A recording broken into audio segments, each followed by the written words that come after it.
ஒற்றடி பெரியசாமி கோயில் இங்கே அமைஞ்சிருக்குது. இது பார்த்தீங்கன்னா 3 தலைக்கட்டாக வந்து இந்த கோயில் அமைஞ்சிருக்குங்க.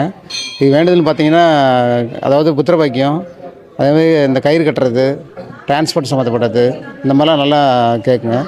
அதுமாதிரி சத்தியம் பண்ணிட்டு போய் கட்டலைன்னா அவங்களுக்கு பல சோதனைகள், குடும்பத்தில் பிரச்சனைகள் இந்த மாதிரிலாம் உண்டு பண்ணி விடுவார். பல சிக்கல்லாம் கொண்டு வந்து சேர்த்துவார். அதுமாதிரி புத்திர பாக்கியம் வேண்டிட்டு போனாலும் ஒன்றுக்கொன்னே செய்கிறாருங்க. அது டிரான்ஸ்போர்ட்டுக்கு அதே மாதிரி தான் இந்த வருஷம் வேண்டிட்டு போனாங்க, அடுத்த வருஷம் இன்னொரு சார்ஜ் போட்டுடுறாங்க. சத்தியம் பண்ணுறது வந்து தெளிவாக பண்ணிட்டு போகணும். அறகுறையாக பண்ணிட்டு போனாங்கன்னா பல சிக்கல்லாம் வருது. அதேமாதிரி சத்தியம் பண்ணதுக்கப்புறம் ஒரு வருஷம் இருக்குன்னா அது 6 மாதம் மாதிரி கரெக்டாக இருக்கணும். இடையிலலாம் வந்து இந்த மாதிரி வந்து அவுக்கிறத பண்ணாங்கன்னா பல சிக்கல், பல குடும்ப கொடுத்த பல பிரச்சனைகள்லாம் வந்துட்டுருக்கு.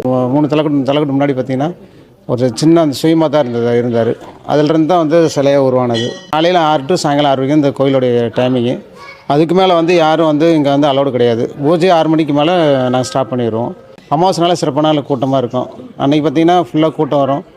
அன்றைக்கி ஃபுல்லாக தேங்காய் பால் அவசியம் தான், வந்துட்டு சிறப்பாக பண்ணிட்டு போவாங்க. அன்றைக்கெலாம் 2000 டிக்கெட்டு கூட வந்துட்டு போவோம். வெள்ளிக்கிழமை, ஞாயிற்றுக்கிழமை கூட்டம் அதிகமாக. ஞாயிற்றுக்கிழமை பார்த்திங்கன்னா 25 கடை 30 கடை வரும். அன்றைக்கி சிறப்பாக இருக்கும். நாமக்கல்லேருந்து சேந்தமலை முதுவாடி போகிற வழியில் வந்துட்டு பெரியசாமி கோயில் போகிற வழியில் கேட்டாவே யாராக இருந்தாலும் சொல்லுவாங்க. இந்த மாதிரி அதில் அவுட்ரு பைபாஸ் ஒன்று போட்டிருக்காங்க. அதில் வந்துட்டு பெரியசாமி கோயில்னு போர்டு வச்சுருக்கோம். அதில் வந்து நீங்கள் ரைட் எடுத்திங்கன்னா ஒரே நேராக மலையை பார்த்து நேராக வந்துகிட்டே இருக்கலாம். ஒரே ரூட்டு தான். அந்த பைபாஸில் வந்து ஒரு 4 கிலோமீட்டர் கோயிலுக்கு.